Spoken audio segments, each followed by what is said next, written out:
Wolf, or is he bigger part of a bigger conspiracy?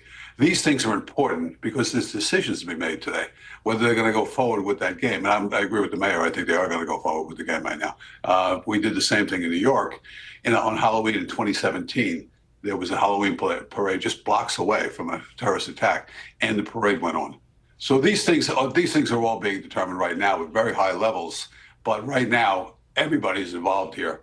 And you'll see resources from around the state troopers and other police departments coming in to aid the New Orleans Police Department as they go forward into the day.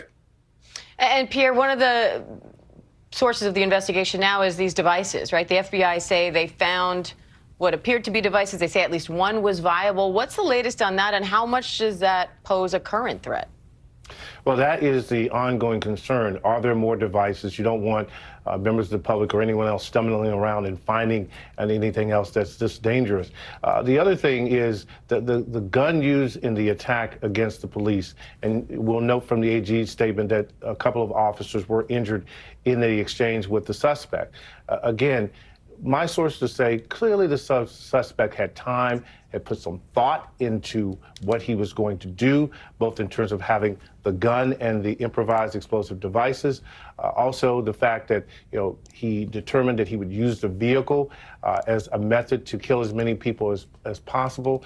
Again, sources emphasize that this was such a cold-blooded, intentional act that they've got to get as much information as possible, as soon as possible, to determine whether this person had any kind of regional support, local support, to make sure, again, that this is a contained incident. That is the most important thing right now, to make sure that this is localized and there's no one else out there with follow-on attacks coming. We don't have any information to that effect, but my sources are saying that is the key point of emphasis right now.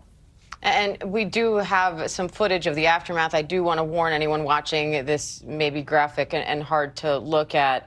But Richard, I want to ask you about what Pierre just touched on in terms of needing to make sure at this point that this is a contained attack, that this was, a one-person job aimed at this one event, and that this isn't part of a larger scale issue. How do you go about doing that and ensuring that other events, including the Sugar Bowl in New Orleans tonight, if it does go forward, are safe?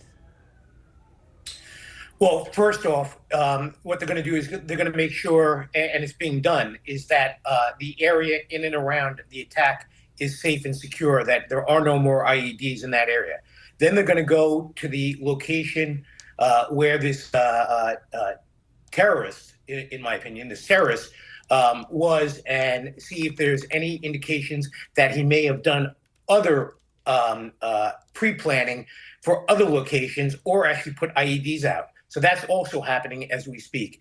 And then on a completely different level, you're going to have FBI, DHS, local PDs. They're going to be going out and securing the facility for the football game tonight.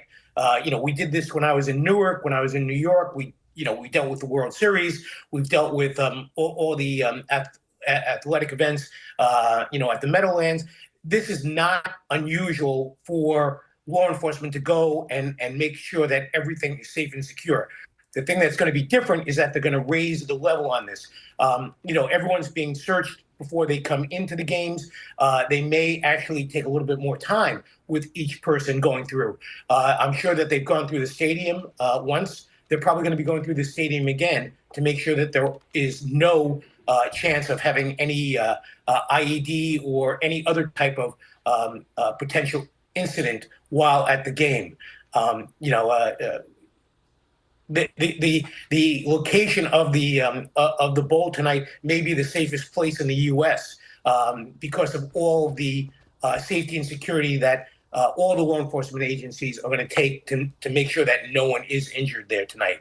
But again, they're going to be looking very hard at this individual and making sure that he did not do something that may come out in the future, or that there is no one else working with him that may be doing or planning on doing an attack also in the future.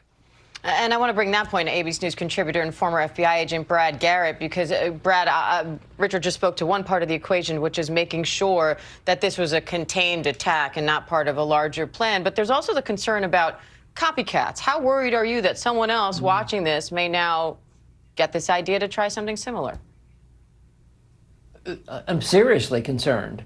I mean, just think about a few days ago, we were talking about this horrible attack in Germany of a car ramming. The problem, Diane, is that car ramming is sadly so easy to do. It's a low-tech event. That's why ISIS, for example, promotes it. You can radicalize lone individuals to go do it. We'll see if that fits this case at all.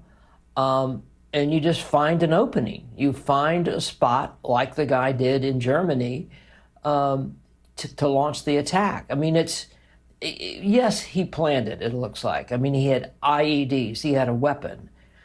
He must have scoped out how he could get around whatever barricades. And Jimmy, the gentleman you were talking to earlier, was talking about that he thought the barricades were totally inadequate, this guy figured that out. He figured out a way. And he did wait till late into the morning where there'd be less people. But what might be interesting is, did the security go down after midnight? That's something else they'll look at. But